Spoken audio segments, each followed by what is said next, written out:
Hi, I'm Dina Temple-Raston, and you're listening to Firewalls Don't Stop Dragons.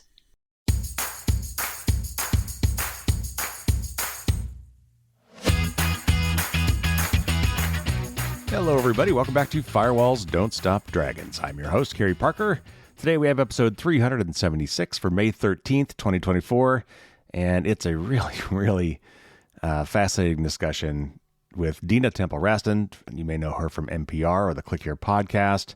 She's done some amazing reporting on the war in Ukraine with Russia, and we're going to talk about that today as kind of the first hybrid war. In other words, being both cyber and kinetic. But honestly, at this point, I would think all wars going forward are going to be hybrid wars. Cyber is going to be right there alongside the regular, bombs and military and guns and stuff that we think of when we think of war. And what I want you to kind of be thinking about as we're going through this, obviously this is focused on a particular war, but this is the future for all of us. And not just war itself, but preparing for war and defending against possible attacks now has very different meaning than it used to. I mean, we take so much of our connected world for granted today. Much of our critical infrastructure is now connected to the internet, which means that it is now subject potentially to attack from anywhere on the planet. A lot of times just monitoring some of these things can give you a wealth of military intelligence. Public web cameras, for example, have been retasked to help guide, bombing and missile strikes. Think of all the cameras we have everywhere now. And, what if your Ring doorbell or that convenience store or ATM external security camera could be hacked into and looked at from afar to help somebody potentially bomb something across the street? It's happened, actually. It's happened in Ukraine. What if you were to lose access to your banking or the cellular network goes down for not just like a couple hours, but like days or weeks? Gas stations, fresh water, power, gas, all of these things that we take for granted, we think of as kind of old school utilities, all potentially have vulnerabilities that are being exposed to the internet now.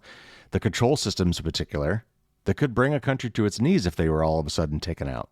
And then, what would you do in that case? Do you even still have a television that has an antenna hooked up to it so that you could watch stuff over the air if you had to?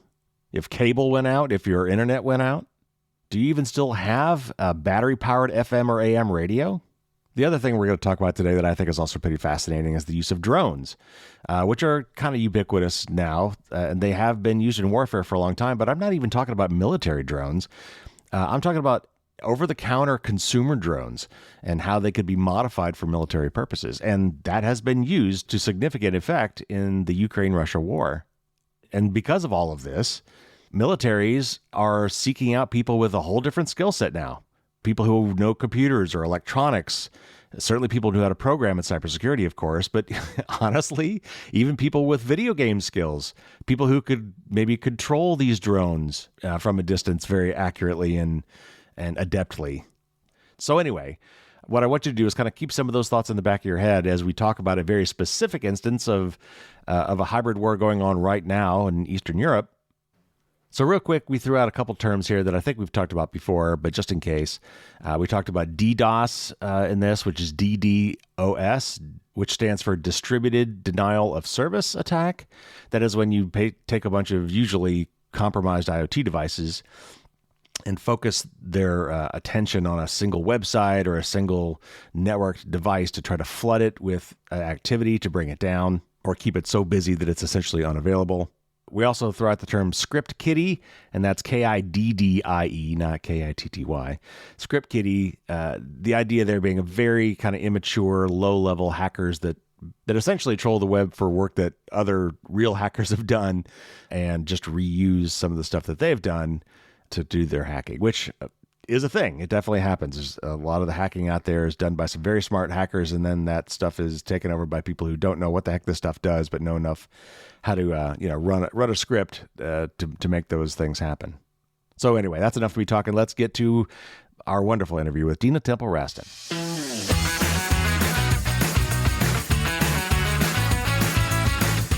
Dina is the host and managing editor of the Click Here podcast, as well as a senior correspondent at Recorded Future News. She previously served on NPR's investigations team, focusing on national security, technology, and social justice, and hosted and created the award-winning Audible podcast, What Were You Thinking? Dina, thank you so much for coming on the show. Thanks for having me. You did some really interesting articles recently about what's going on in Ukraine, and we're going to talk about that today. But before we get into that, if you would, tell us a little bit more about yourself, how you got into podcasting and being a journalist, and how you came to cover national cybersecurity. So I actually started out as a sinologist. I lived in China for a really long time.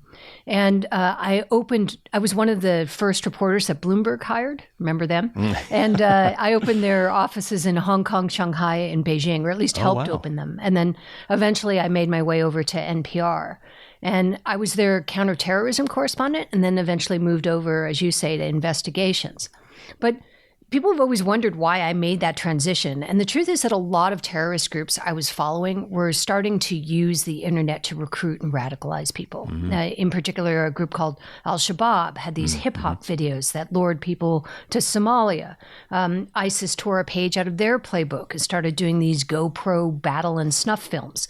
So the transition from terrorism to cyber really wasn't that crazy. Sure. I also did this series of specials for NPR about surveillance technologies. It was called I'll Be Seeing You. You can still find that on the NPR site. And we broke the story of how Adrian Lamo, one of the original hackers, actually died. There were a lot of conspiracy theories about that. And then we broke another story about how the NSA and Cybercom ended up hacking into ISIS with Operation Glowing Symphony.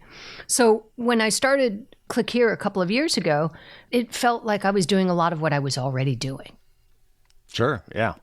And I caught up on some of your recent episodes, and they're just fascinating, riveting about Ukraine. And so you talked about what I think you referred to as a hybrid war, which I'm not sure I'd seen that term before, but it's kinetic and cyber. Perhaps one of the first such instances in history, which you could speak to if you know. But when and how did the cyber attacks in Ukraine begin? Because it really predates this current conflict. Well, let me go back to this idea of first hybrid war in Ukraine. I think what's really different here is that cyber attacks are part of the strategy of the war this time, instead of just a tactic. They've been a tactic in the past. And, we know that the Russian government has hacked Ukraine in the past, and specifically Sandworm, which is their, sort of, I guess, double A ball. What's the best? Their major league, You're asking the wrong person. Sort of a hacking team. Oh, okay. Me too, obviously. So sort of their preeminent hacking group is a group called Sandworm, and they've been flexing their muscles in cyberspace for years. Yeah. And they actually, years ago, turned out the lights in Ukraine, not for that long, but just sort of to see if they could do it. And they infiltrated their systems. And, I went to Ukraine last October to see a lot of this close up. I took senior supervising producer of Click Here, Sean Powers, and we went for a couple of weeks. And we have a bunch of Click Here episodes that are reported from there. And here are two big things that we took away from the trip when it comes to cyber. One is that the Russians were getting into networks in Ukraine not by hacking from Russia exclusively, but instead they were actually having cyber operators that were embedded with their troops on the ground. So when they would take over a town, for example, their military hackers would open up computers and get into the networks of the utilities by actually sitting at the desks of the utilities and basically logging in. And for a long time, Ukrainians couldn't understand how they kept pushing these Russians out of the networks of their critical infrastructure, and yet the Russians kept showing back up. And then it turned out it wasn't really magic. They were just doing it from inside instead of outside of Ukraine. And they were either grabbing employee computers when employees were fleeing, or they were grabbing them before they would let them go through a checkpoint. And so one of the things that they did in response, actually, which was really interesting, was that they actually told employees to call headquarters if Russian troops were coming closer. This is less of a big deal now, but at the front end of the war, there was a lot of that. And if Russian troops were coming closer, they were supposed to call headquarters, and headquarters would basically shut down that part of the network. So there was no way for the Russians to do it. And this was a great sort of eye-opening thing to them and a lot of the cybersecurity companies that were there in Ukraine, because it was sort of a failure of imagination, right? They were so focused on things coming in from outside the country that it took sort of someone to stop and think and go, hey, wait a minute, maybe they're doing this from inside. It's not that we have collaborators. We actually have, Russians sitting at seats with the PCs in front of them and taking care of it. So that's the one thing. that we learned. The second thing that we did was we looked at a lot of the things that were done before the war. In Ukraine, as you had mentioned, Russia's been hacking them for a really long time. So when it comes to their networks, they're actually pretty strong. But one of the things I hadn't thought of, sometimes when you go and report, the most obvious things you hadn't thought of, people tell you. And one of the things I hadn't thought of is, if you think of Ukraine once being part of the Soviet Union, a lot of their systems are identical to Russian systems because the Russians built them. So sure, yeah. The Russian cyber attacks are a lot more effective, not because they're trying to figure out how the systems work, but instead they test them on their systems first because it's the same system. Now that I tell you that, you go, yes, of course, Right. There's a giant light bulb over your head. Right. But it hadn't occurred to me until someone who was there in Ukraine said to me, look, it's easier for them to attack us because we have the same systems. They know what the vulnerabilities are. And so Ukraine has done a lot to sort of plug up those holes and sort of put up the wall, right? They put up the firewall against this. But at the same time, the Russians have this, they have a practice field and it's at home and they can do as much as they want. And this other thing that also happened beforehand was that there were these U.S. NSA cybercom teams that went to Ukraine in, say, December. So, right, the actual invasion into Ukraine was towards the end of February. Mm-hmm. And these were what were called hunt forward teams. Do you want me to explain what a hunt forward team is? Yeah. So there were two big things that NSA Director Paul Nakasone kind of made his hallmark ideas for how to handle cyber differently in the modern age. And one was defend forward. And defend forward meant that you were going to move forward and go where the actual adversary was instead of waiting for them to hack your networks. And so one of the things that came out of that was this idea that you would actually set up hunt teams. Cybersecurity firms do it all the time. You'd set up a hunt team and you would send them to foreign countries to actually hunt on their networks for bad things, sitting alongside them. There's a big trust fall here, right? Because one of the things that you're worried about is that maybe these American operators might find something on your system, but also at the same time quietly drop something on it too for later, right? So they actually sit side by side, literally, and paw their way through the networks. And so Ukraine asked the U.S. to send a hunt team ahead of the war to look through their critical infrastructure, electricity, water, things like that, military communications, to look through their infrastructure to see if they found anything, they could find anything there like Russian malware. And we originally got the story, we got the cybercom to tell us the story and give us some of the operators. And you can find that in the Click Here feed. We have an episode about that. It's actually called Inside a Hunt Forward Operation, I think. And so they talked about how it happened, how they thought they'd be there a week, but they end up being there for months. And they assiduously would not tell us how many pieces of malware they found. So we go to Ukraine, and I'm sitting across from the head of the sort of cyber operations for the SBU, which is kind of like our FBI and CIA put together. And I'm sitting across from him, and I said, I want to hear about the hunt forward operation. He goes, oh, that's very secret. And I said, no, it's not. Actually, I did a story, and I rattled off. It was very funny. It was like our last interview in Ukraine, and we'd had 30 interviews by then because we had assumed people would cancel because there was a war and nobody had canceled. So more than anything, I wanted this guy not to make news because I was so exhausted. And so I said, he said, oh, it was very secret. And I said, it's not so secret. They came in December. There ended up being 40 operators. They were dressed in civilian clothes. You move them, from one hotel to another. They left 2 days before the war began or the invasion began. And he sort of laughed and goes, okay, maybe not so secret. I said, okay, so how many pieces of malware did they find? And he told me on the record, 95. Wow. Now, just for your listeners, that's not 95 separate attacks, right? So you might have one malware that builds on another piece of malware that builds on another.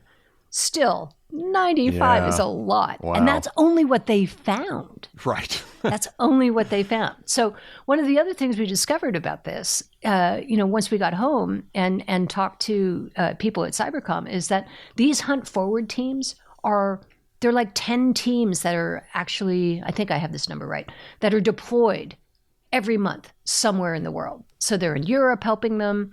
They're, all the places you would expect them to be, trying to help people guard against these. And the animating idea behind it is essentially, and this is what General Nakasone said, he's not head of NSA anymore, but when he was, he said, look, the idea is if we find these pieces of malware that are there, we can bring them home, put them in a sandbox, and start to study them.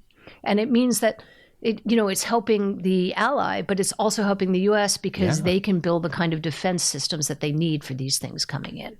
Wow. Yeah, that's fantastic. It's kind of like a bug bounty program. It is, except nobody gets paid, right? Well, maybe it is like a bug bounty program in a way. Yeah. Right. But yes, exactly. All right. So you talked about, in this recent episode, you talked about the IT army of Ukraine, and I think it's just a fascinating concept. So tell me how this came into being, when did it start, and what was its charter? Yeah, I'm not sure it has a charter exactly. It's actually much more of a tangle of people than a group. And they like the idea of IT army, and I guess I sort of do visually too. But it's a lot messier than that. And it actually started as a kind of all call to action. And I can't remember exactly which cyber official in Ukraine started this all call. I know Victor Zhora, who has since stepped down. He was kind of like the CISA of Ukraine. I know he put out a call and basically said, look, you IT professionals the world over, we could use your help. The Russians are going to, slam us.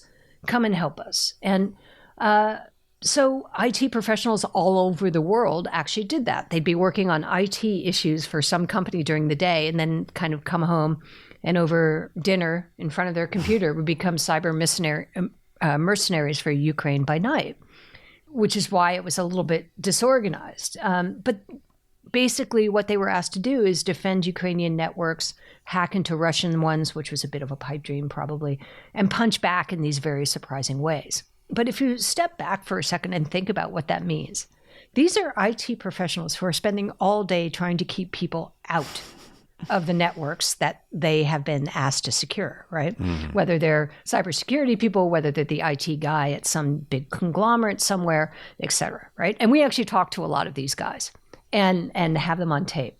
And what's surprising about it is that their day job is to do exactly the opposite of what their night mercenary job is. Right, little red team, blue team switch.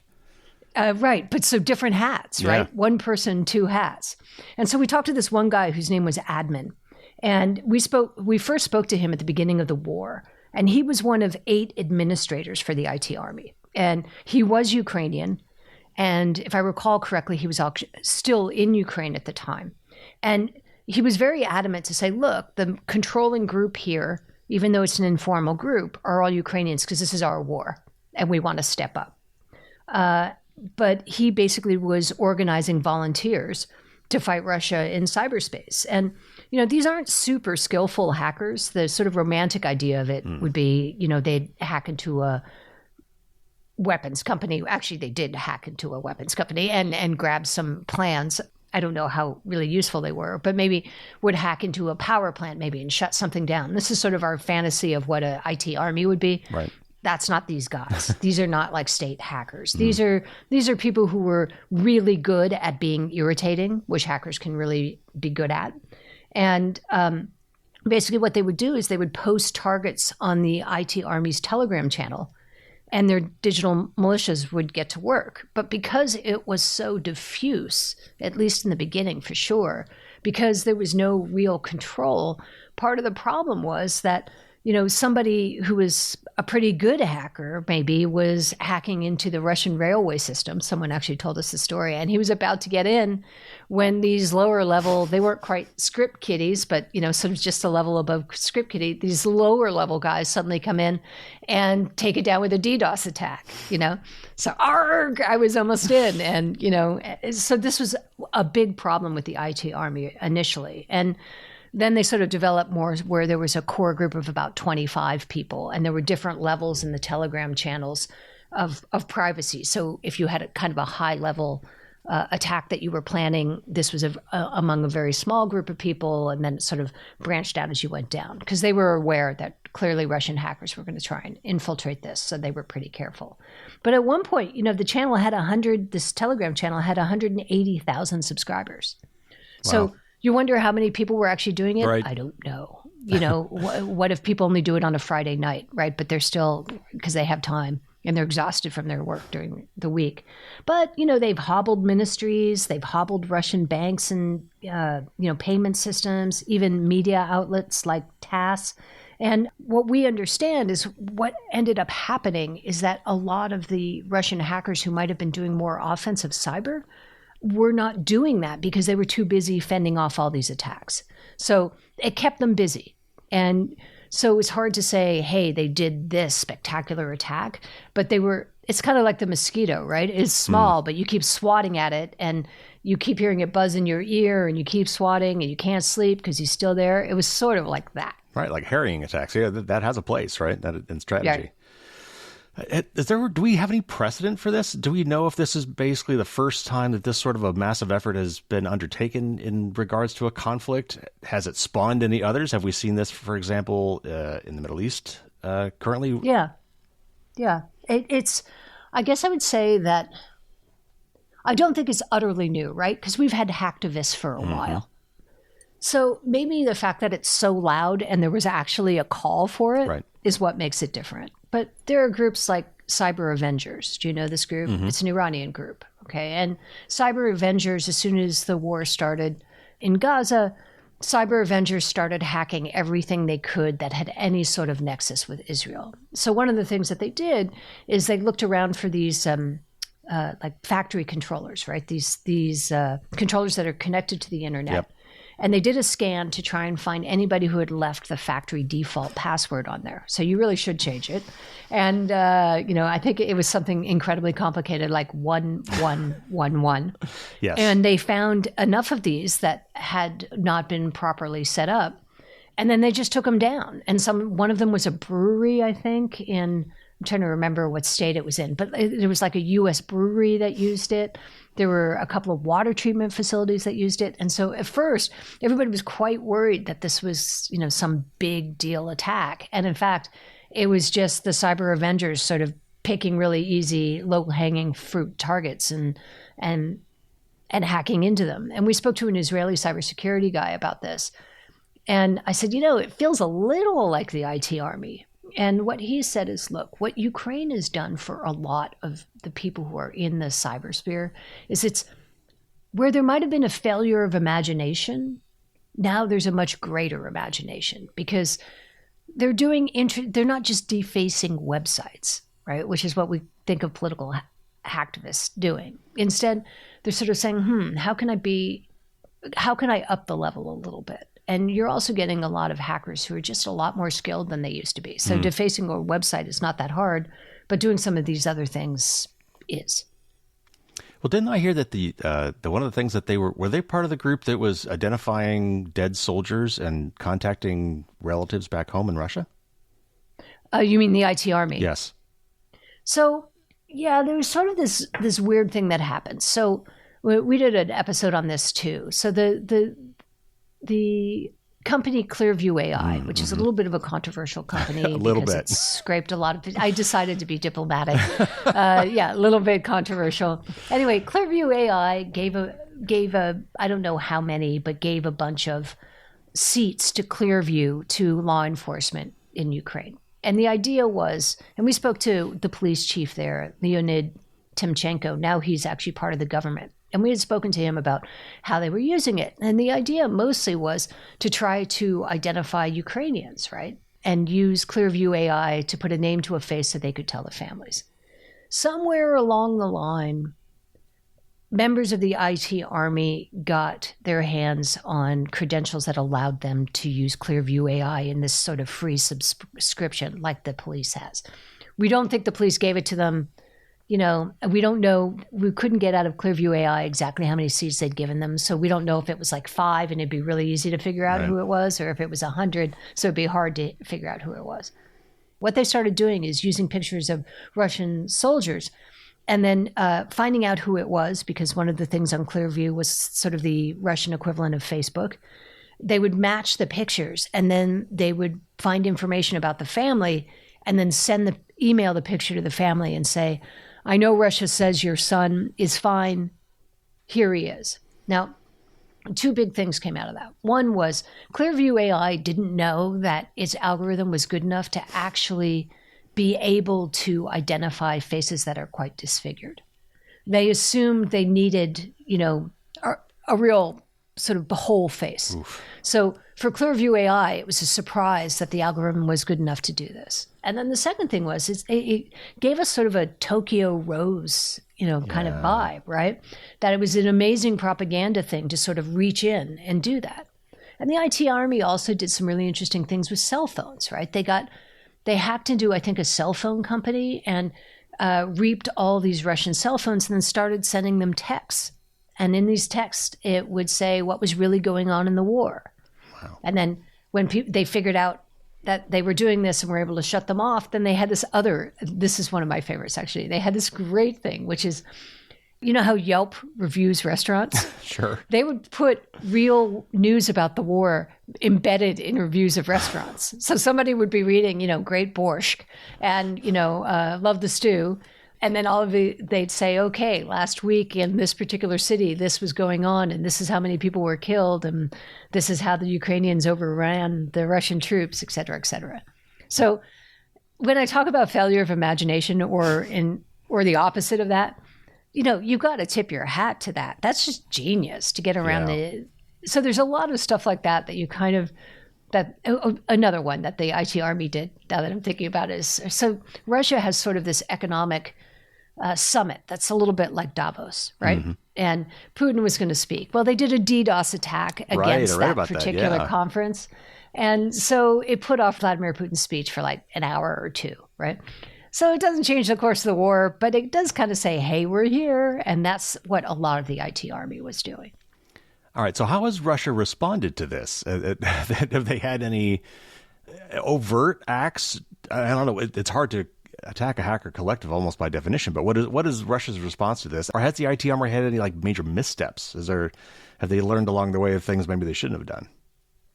Yeah, I don't, it's hard to tell because they're not really organized. Yeah. And I'm sure that if they've had missteps, aside from the one that I just told you about, in which they DDoS attacked somebody while they were actually about to get into a Russian railway network, right. I think there's been a lot of stuff like that. And it's one of the reasons why they organized a little bit more and why they've created sort of a more hierarchical channel so that not only can they keep information close, but also try to organize these things so that they're not at cross purposes. In terms of what Russia is doing, look, Russia's hacking all the time. They're hacking us. Every time somebody does something nice for Ukraine, they hack into their systems, and their state hackers do that.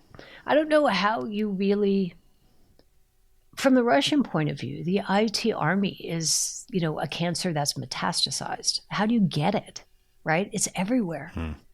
So I suppose I know some of the administrators are in Kyiv, so if they were to get all the way to Kyiv, maybe they would be able to find them. But these guys are pretty smart. And I think that the goal was always for the IT Army to be an irritant. And if that was their goal, they've been great at it. And just to put things out, right? To just keep on saying, this is what's happening. This is what's happening. Don't let it fade. And they've been very good at that as well. So how does one become a member of the IT Army? Let's say I'm a script kiddie out there, or I'm an InfoSec professional, and I think, you know what, this is something I like to get involved in. This is a cause I believe in. How does one join the IT Army? And on the flip side, is there a vetting process? I mean, surely they must. Zero. Okay. Zero. Well, I mean, I don't know how you would, but I'm just curious. Well, yeah. Send us your resume. So LinkedIn. In fact, admin. If you would have listened to this episode that we did with him, I think it was episode 92 or 98 or something like that. Admin was saying to us that part of the issue is that there wasn't a vetting process. So they were trying to set up something so at least they could figure out what people's skills were and figure out sort of where they were and then slowly allow trust to build after they did things. Kind of the way hackers do in the dark web, right? I mean, hackers in the dark web let you into their little private club or their little private forum or their little private discussion group after you've already made your bones. So maybe originally you're in a DDoS attack. Maybe you're in a meeting with a bunch of people and you make a virtual meeting, obviously, and you make a suggestion on how to do something else and suggest how you could do it. And they go, okay, go ahead and try. And they do that. and it moves on and on and on. That's how they do it. There's no real vetting process. There may be now. We haven't talked to them in a couple months. They may have come up with a vetting process, but to be honest, the non-vetting process seems to be working fairly well for them. And I'm not sure that it really makes any sense to try to do that, because it just sort of reveals more of who someone is. Sure. Do we have any idea where, who is coordinating the objectives and how they're being communicated? Is it something like, specific targets are being listed, and knowing full well that they must assume that Russia has probably got to see whatever these communications They have a Telegram channel with various, I think you don't get to find out what the attack is unless you're part of that team. And people are hackers noodle around all the time. So maybe you're noodling around and you suddenly find yourself, inside a network you weren't expecting. So then you would tell maybe an admin at the IT Army, hey, I have access to this. Do you want to use it? Can I help? Et cetera, et cetera. So I think it's very informal like that. But originally, back in the time of Adrian Lamo, when they were cracking into T-Mobile, or it wasn't T-Mobile then, MCI, right? When they were hacking into telecoms just to see if they could, it was super informal. And it was all about boasting about what you could do. And this isn't that different than that. So I know we said we have some ideas of some of the numbers, at least initially, and I know that's a soft number. But do we have any other information demographically? Do we know where these soldiers are located? Do we have a feel for? Obviously, I would assume folks in the region, but are we getting a lot of folks from outside Europe? They seem to be everywhere. We spoke to one guy who's from Finland. We spoke to someone else who's in the U.S. who's ex-military. So I think you can't even say demographically who it is. I think you just say demographically or geographically who they are. They're just people who are good with computers, or maybe just okay with computers and want to help. So you said ex-military. So I'm very curious to know, do we know if the U.S. government agencies have ever enlisted private citizen actors for purposes like this, or for this specific thing? Do we have any reason to believe that not even just U.S., but maybe Western military personnel are moonlighting as part of the IT Army? In fact, I'm curious, I would have to think that the Pentagon or maybe even the White House has come out, and do they have a stated policy or guidance on participating in such things? I think that you're probably not supposed to. I would think so. Yeah, I think you're probably not supposed to. But these, the IT Army is not full of, well, let me put it this way. If you were military and you were, say, on one of the cyber forces, why would you bother to help the IT Army? Because you can actually do it with a force multiplier if you're being helpful, from your day job, right? I mean, they're sharing a lot of information with the Ukrainians. So, and there's a lot of intelligence going back and forth. So just from a sort of logic perspective, unless you're not getting to do what you want wherever you are, you're probably helping them. If you're part of the U.S. military, you're probably already part of something that's helping them. So do we know to what extent the U.S. Cyber Command and the U.S. military is, I know providing intelligence seems like sort of a passive aspect to helping them. I would think that we would know, unless it's super secret, I guess, that if we were actively helping them in the cyber warfare, do we have a stated policy on that? Or do we know if the U.S. government is involved directly in any kind of a cyber aspect to this? We don't know. But, we do know the hunt teams were there. Right, ahead of time. Yeah. And, they left their equipment. We know that. So, I think it's something even if we did know, I'm not sure we'd talk about it. Sure. Because it makes us, it's like saying, are there U.S. soldiers on the ground there, right? So I also, if you find malware, you can tell the Ukrainians, hey, we found this kind of malware and this is how we solve it. So when you talk about intelligence maybe being passive, that's not so passive. Yeah. I think offensive cyber as a general matter is not something that they really talk about very much. And I did a report when I was at National Public Radio when I did this I'll Be Seeing You series for them. And Cybercom and NSA actually declassified parts of Operation Glowing Symphony that had never been declassified before. And Operation Glowing Symphony was an offensive cyber operation against the media arm of ISIS. And just to give you an idea of the kind of stuff they were doing, again, this gets to this imagination thing that whoever the target is, you kind of have to smile. Like one of the things they did, this is when they were in Syria and Iraq, is they slowed down their internet so that they got that, wheel of doom, that takes forever. Or like one member of the ISIS media team would ask another guy to go and upload something, overnight because he was done for the day. And the guy would upload it, but the US cyber operators would intercept it. So it didn't get uploaded. And then they could see the two of them arguing in the morning. I told you to update it. No, I did update it. No, it's not there, So there was a lot of, it's a story we did called How the US Hacked ISIS. And we talked to some of the specific operators who sort of dreamed up Operation Glowing Symphony and how they dreamed it up, how they started doing it. There's a great story where they're all in this big room. I'd been in this room in the NSA. They took me in so at least I would be able to describe it in the story. Nobody was in it. It has all these flat screens and all these sort of gaming looking chairs and all these big tables. And the guy who was in charge of Operation Glowing Symphony was in the back. And they start to get into the network and then they hit something that says, we need your password. And so like the whole thing is going to fall apart unless they get this password. And this intel guy stands up from the back of the room and he goes, "Sir, do 1245."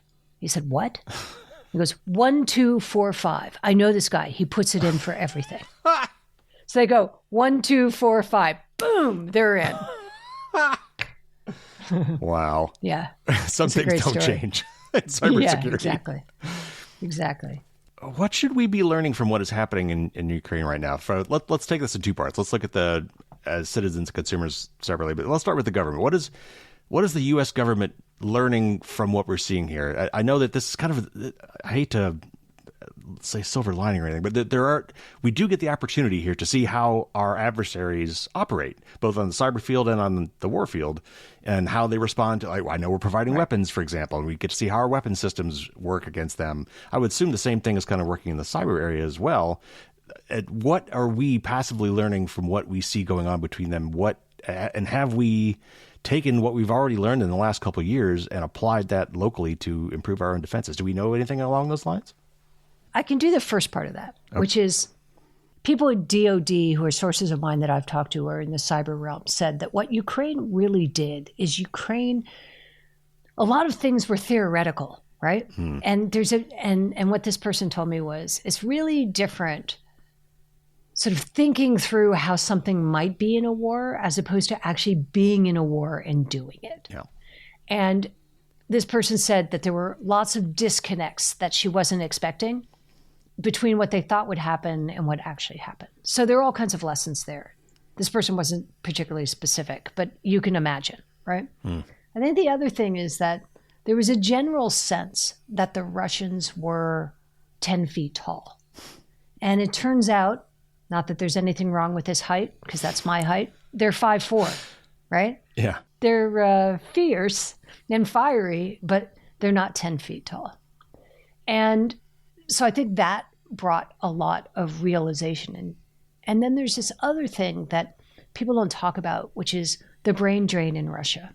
And that is the people who could leave, the people who had skills, and many of these people would have been computer people who don't necessarily have to speak perfect English, but have the cyber skills that they could do remotely.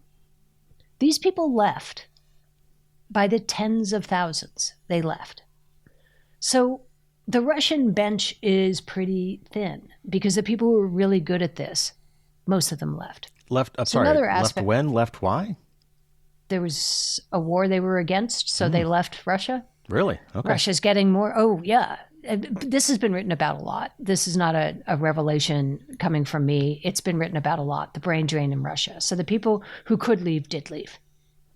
And even before the war, Russia was becoming more and more authoritarian, right? Sure. So think about what makes a great hacker. What makes a great hacker is imagination, right? Thinking out of the box, thinking laterally. What makes a political dissident in Russia? Someone who thinks out of the box and thinks laterally, right? So it isn't a system. The Ukrainians told me this. It isn't really a system in which you would expect creative people to stay. Because creative people can't stay in that kind of environment. in which is so repressive, in which you can't talk, in which you have to be careful about everything that comes out of your mouth, in which you can't put up a poster, in which you can't tweet or post, I guess now that it's X, or that you can't, or that you have to be careful about what you say in a cafe because someone might tell the authorities, right?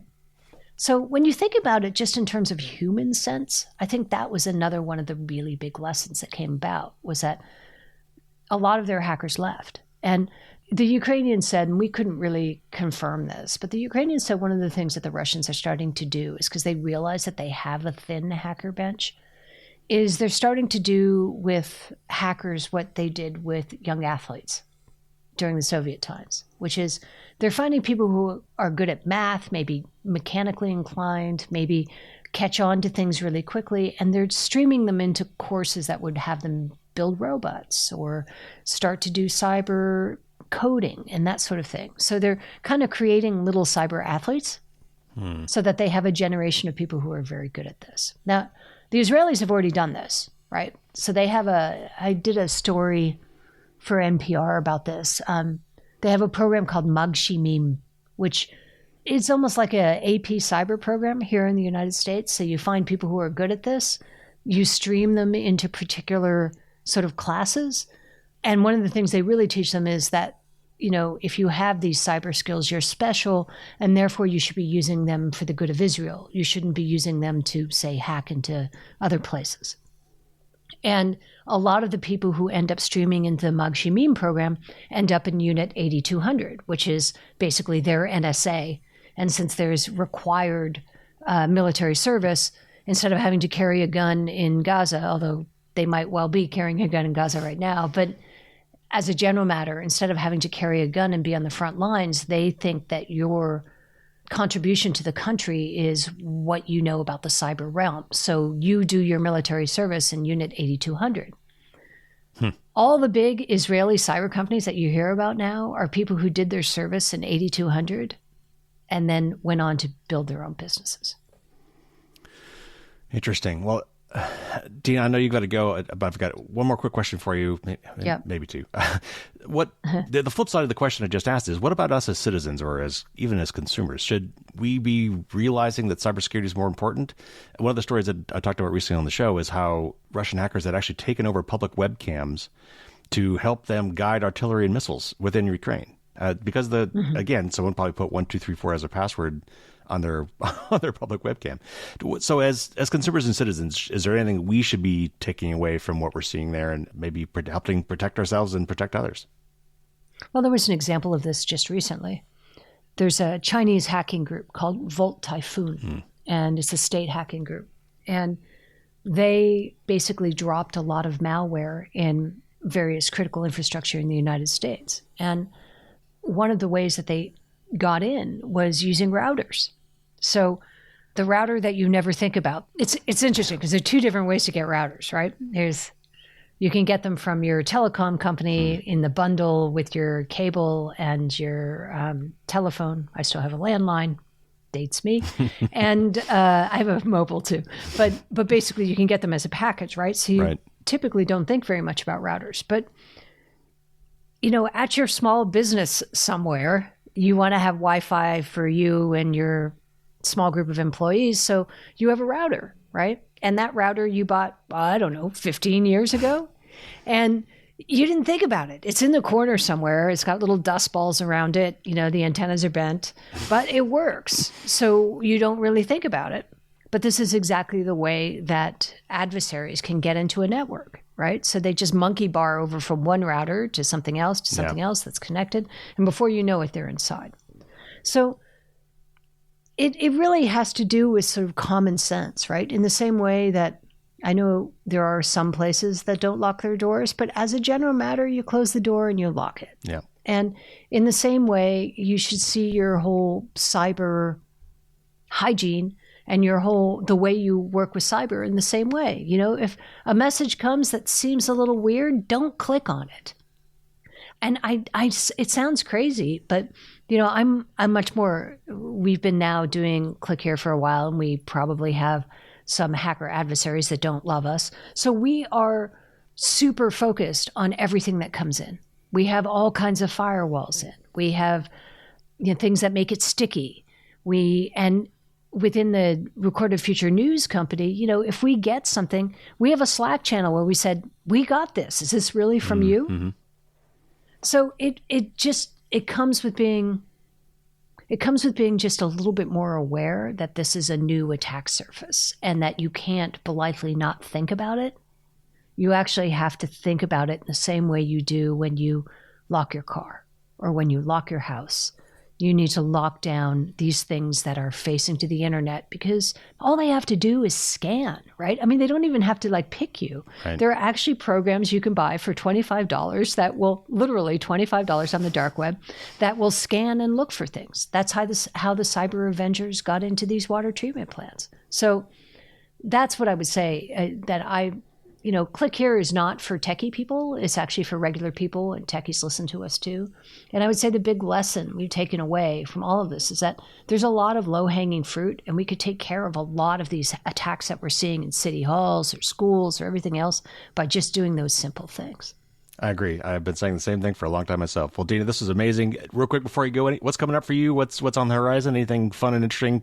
Any big stories coming our way? We always have fun and interesting. We're doing we're doing a story on elephants and AI and how AI is helping to save them.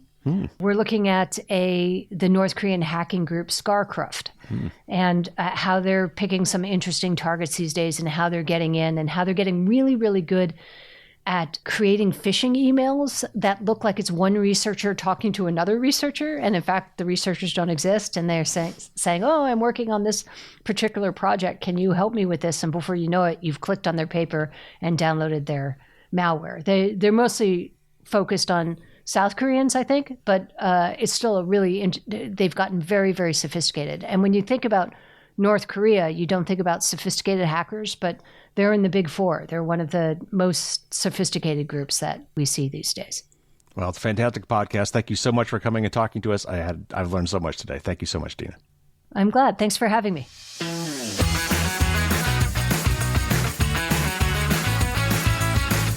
Big thanks to Dina again for coming on the show. She was a fantastic guest, had some very, very interesting stories to tell. You should definitely check out her podcast, Click Here. It's really, really, really well done. And I've got links, of course, in the show notes to her general podcast page, as well as to the particular interview that kind of sparked my interest and wanted me to bring her on the show to talk to you guys about it. I've got another news show for you next week, and we'll be talking about some big topics, including that VPN hack story that claims that all VPNs are basically broken and can reveal your supposedly encrypted and tunneled data. It's not quite what it sounds like, but still be important to talk about. I've got a little bit of a follow-up next week about the Quit Chrome campaign, in particular my recommendations for Firefox. Stirred up a lot of conversation on social media about that, and I don't generally get involved in social media back and forth, but I will talk about it a little bit here next week.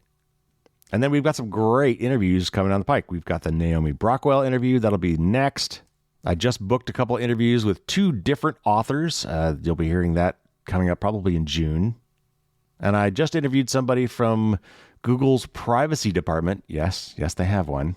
About privacy-enhancing technologies, but we also spend a good time talking about Google and what their experience was inside there in the privacy department, no less. So lots of great content coming up. If you subscribe, you won't miss a minute of it. Check out my book, check out my blog, check out the newsletter. You can find all of those at firewallsdon'tstopdragons.com. If you're interested in showing off the logo in public, you can go to my merch store.